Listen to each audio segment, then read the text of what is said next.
نحمده ونصلي على رسوله الكريم أعوذ بالله من الشيطان الرجيم بسم الله الرحمن الرحيم والذي أرسل رسوله بالهدى ودين الحق ليظهره على الدين كله ولو كره المشركون آمنت بالله صدق الله مولانا العظيم وبلغنا رسوله النبي الكريم.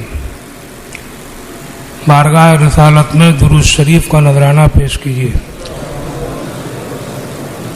اللہم صلی علی سیدنا و مولانا محمد مبارک وسلم. کلمہ شریف کا ذکر کیجیے. لا الہ الا اللہ محمد رسول اللہ صلی اللہ علیہ وسلم. حضرات، آیت کریمہ جو میں نے تلاوت کی اس میں فرمایا گیا والذی ارسل رسولہ بالہدی ودین الحق. وہی اللہ ہے جس نے اپنے رسول کو بھیجا سیدھے راستے اور سچے دین کے ساتھ. سیدھے راستے اور سچے دین کے ساتھ. لِيُظْهِرَهُ عَلَى الدِّينِ كُلِّهِ، تاکہ اس دین کو تمام دنیا کے دینوں پر غالب کر دے، بھاری کر دے. وَلَوْ كَرِهَ الْمُشْرِكُونَ، اگرچہ یہ بات اہل شرک دین کے دشمنوں کو ناگوار ہوتی ہے تو ہوا کرے. اللہ کے رسول سید عالم صلی اللہ علیہ وسلم دنیا سے جب آپ تشریف لے گئے تو آپ نے دین اسلام بھی چھوڑا دیا اور ایک اچھی خاصی خوب بڑی حکومت بھی آپ دے کر گئے تھے. سلطنت، عمارت. اور زندگی بھر مدینہ شریف میں خاص طور سے آپ دین کی تبلیغ بھی فرماتے رہے اور ایک حکومت بنانے کی کوشش بھی آپ فرماتے رہے اللہ کی توفیق سے.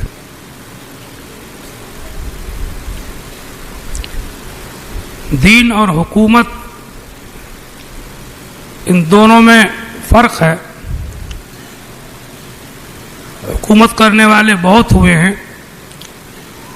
ان کے نام مٹ گئے، تاریخ و کتابوں میں صرف لکھے رہ گئے. لیکن اللہ کے رسول نے صرف حکومت نہیں بنائی تھی بلکہ آپ نے بنام اسلام ایک مذہب دیا تھا. مذہب کے لیے اگرچہ کبھی کبھی حکومت کے تحفظ کی ضرورت پڑتی ہے، لیکن ہر موقع پر ہر حال میں مذہب حکومت کا محتاج نہیں ہوتا. آج دنیا میں کتنے ممالک ہیں جہاں کبھی اسلامی حکومت نہیں ہوئی. امریکہ، کینیڈا، جاپان، یورپین ممالک، فرانس، جرمن، انگلینڈ، ہالینڈ وغیرہ، روس کے بہت سے علاقے، چین کے بہت سے علاقے، بہت سی جگہیں ایسی ہیں کہ وہاں کبھی ابھی تک اسلامی حکومت نہیں ہوئی، لیکن دین وہاں بھی ہے.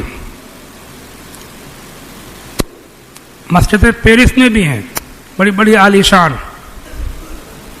مسجدیں واشنگٹن میں بھی ہیں، مسجدیں ٹوکیو میں بھی ہیں، مسجدیں پیکنگ، ہانگ کانگ اور ماسکو میں بھی ہیں. مدرسے بھی ہیں، خانقاہیں بھی ہیں، مزارات بھی ہیں، نمازیں ہیں، عیدیں ہیں، بقرعیدیں ہیں، جمعے ہیں، تلاوتیں ہیں، تسبیحیں ہیں. حکومت کبھی نہیں ہوئی، نہ آج ہے. لیکن دین پوری دنیا میں کوئی ملک ایسا نہیں ہے کہ جہاں پر اسلام نہ ہو، جہاں مسجدیں نہ ہوں. ہمارے ہندوستان سے اسلامی حکومت کو جائے ہوئے تقریباً 200 سال ہونے کو جا رہے ہیں. ہم یہ کہہ سکتے ہیں کہ آج ہندوستان پہ اسلامی حکومت نہیں ہے. انگریزوں کی رہی، پھر جمہوریت کے نام پر حکومت قائم ہوئی، لیکن یہ نہیں کہہ سکتے کہ یہاں پر دین نہیں ہے. ہم نماز پڑھتے ہیں، جمعہ پڑھتے ہیں، عیدیں بقرعیدیں مناتے ہیں، مسجدیں بناتے ہیں، ہمارے مدرسے چل رہے ہیں، بے شمار مولوی عالم ہیں. سمجھے آپ؟ تو یہ تو کہا جا سکتا ہے حقیقت ہے کہ حکومت نہیں ہے، مگر یہ نہیں کہہ سکتے کہ دین نہیں ہے. دین ہے، یہ دین ہی ہے کہ ہم آپ یہاں جمعہ پڑھنے کے لیے آئے.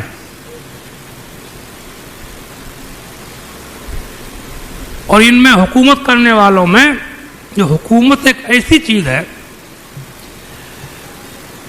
کہ یہ عام طور سے مسلمانوں کی حکومت تو رہی ہے، کافی رہی، بہت سے ملکوں پر رہی، بہت سے ملکوں پر اب بھی ہے، لیکن حکومت کرنے والوں میں، بادشاہوں میں، ہندوستان کے اندر بھی کافی لوگ بڑے بڑے ظالم بھی ہوئے.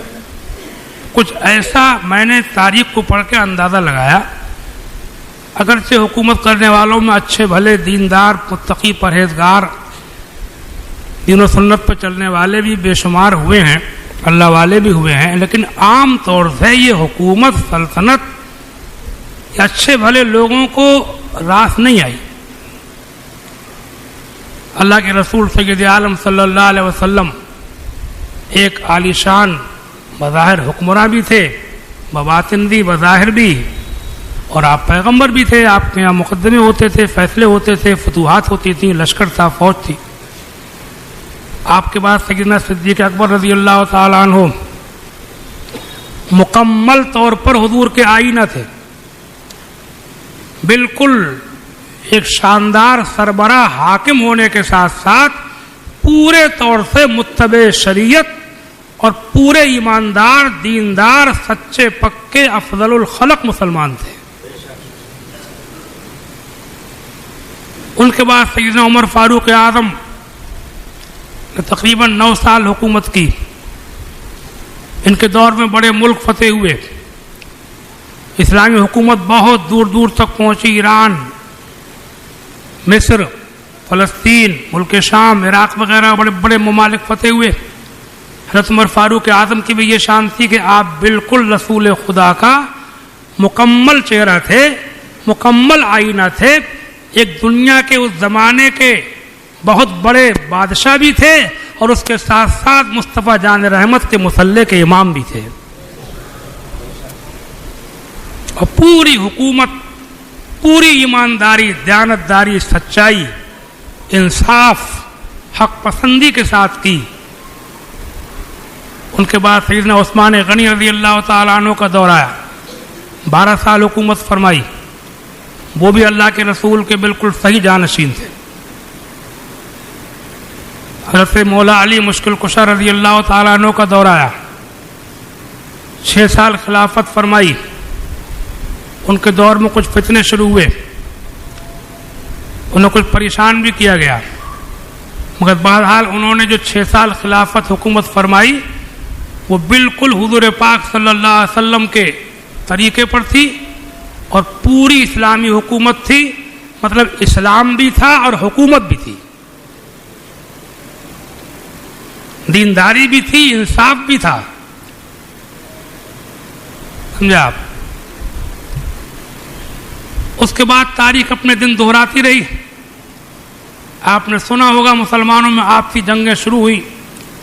حضرت علی رضی اللہ تعالیٰ عنہ کے وصال کے بعد سیدنا امیر معاویہ سارے بلاد اسلامیہ کے واحد حکمراں ہو گئے. امام حسن ابن علی انہوں نے جو ہے وہ حضرت علی کے وصال کے 6 مہینے کے بعد حکومت سے دستبردار ہو کر کے سارا معاملہ حضرت امیر معاویہ کو سونپ دیا اور مسلمانوں میں آپسی لڑائیاں ختم ہو گئیں. سمجھا؟ آپسی جھگڑے ختم ہوئے. حضرت امیر معاویہ نے ایک زمانے تک اچھی حکومت کی، اگرچہ ان کا طرز حکومت کچھ بدلا ہوا تھا، کچھ ٹھاٹ باٹ آ گئے تھے، وہ فقیری والے حالات نہیں رہے تھے اب، لیکن بہرحال بڑی فتوحات کی، بڑی کامیاب حکومت کی، بہت سے ممالک بھی فتح ہوئے آپ، لیکن ان کے بعد میں، ان کے وصال کے بعد میں آپ سنتے رہتے ہوں گے کہ پھر ان کا بیٹا یزید تخت نشین ہوا۔ اب یہ حکومت ایسی حکومت تھی کہ دین الگ تھا، حکومت الگ تھی۔ اب تک جو حکومتیں تھیں ان حکومتوں میں صرف حکومت نہیں تھی بلکہ اسلام بھی تھا، مذہب بھی تھا، دین بھی تھا، انصاف بھی تھا، حق پسندی بھی تھی، سچائی بھی تھی۔ اب جو حکومت قائم ہوئی تھی وہ فسق و فجور والی تھی، اسلام سے، دین سے حکومت کو الگ کر کے پیش کیا جا رہا تھا کہ حاکم ہونا اور بات ہے اور مسلمان ہونا سچا پکا اور بات ہے۔ ایسی چیزیں جب پیدا ہوئی تو اللہ تبارک و تعالی نے اس موڑ کے اوپر دنیا کو دکھانے کے لیے کہ مسلمان اسلام کو مٹتے نہیں دیکھ سکتا، جو روش پہلے سے چلی آ رہی ہے اس روش پر ہی حکومت ہونا چاہیے، امام حسین جھنڈا لے کر کھڑے ہو گئے کہ جو ہوگا وہ ہوگا، ہوتا تو وہی اللہ چاہتا ہے، اس کی مرضی میں کسی کو دخل نہیں ہے، اس کی مصلحتوں حکمتوں کو ہماری عقلیں نہیں جان سکتی، نہیں پا سکتے ہم۔ لیکن ایک چیز سامنے آئی کہ ایک بدعت رائج ہوئی ہے۔ اب تک اسلام حکومت سے جڑا رہتا تھا، جو حاکم و سربراہ ہوتے تھے، جو سلاطین ہوتے تھے، وہ دیندار، نمازی، پرہیزگار، متقی ہوتے تھے، وہ تم میں طمع نہیں تھی، وہ انصاف پسند ہوتے تھے، نمازی ہوتے تھے، امام بھی ہوتے تھے، نمازیں خود پڑھایا کرتے تھے، محدث و فقی ہوتے تھے۔ لیکن اب طرز زندگی بدل رہا ہے، اسلام میں نئی چیز پیدا ہو رہی ہے، مسلمانوں میں ایک نیا موڑ آ رہا ہے، حکومت سے اسلام کو الگ کر کے دیکھا جا رہا ہے۔ تو نبی پاک کے نواسے امام حسین جھنڈا لے کر کھڑے ہوئے کہ میں اس بدعت کو رائج نہیں ہونے دوں گا، بھلے سے مجھے کتنی قربانی دینا پڑ جائے، مگر میں ہرگز اسلام کے اندر یہ نیا کام نہیں ہونے دوں گا کہ دین الگ ہو، حکومت الگ ہو، جو دیندار ہوگا وہی حاکم ہو۔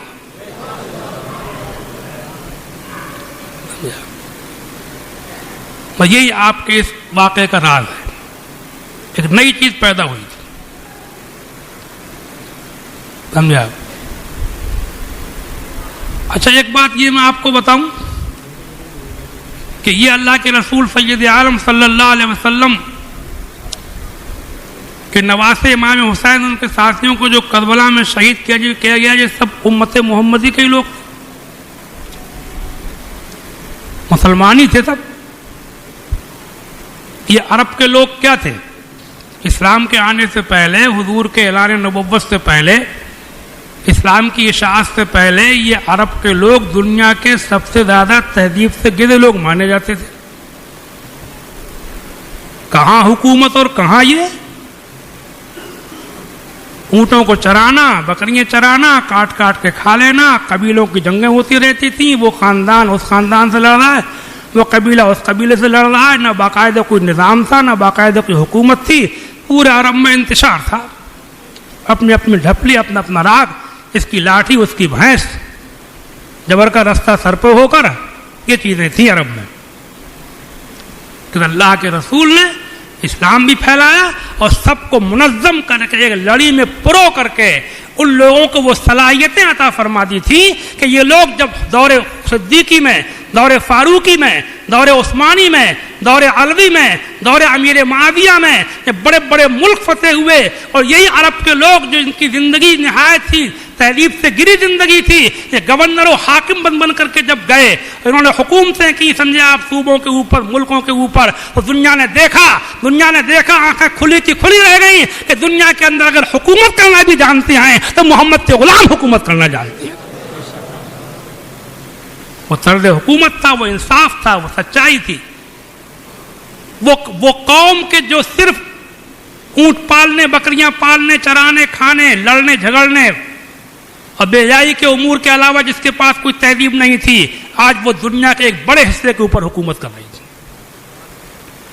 مگر یہ بھی ہوتا چلا آیا کہ جن کے لیے کرو انہی سے نقصان پہنچتا ہے۔ میں نے کبھی کہا ہوگا، تقریروں میں آپ نے سنا ہوگا کہ نیکی کرو انسان کے ساتھ اور بدلے کی امید رکھو اللہ سے۔ حضور نے سب کیا تھا کہ ایسی قوم کو کہاں لا کے کھڑا کر دیا، سمجھے آپ؟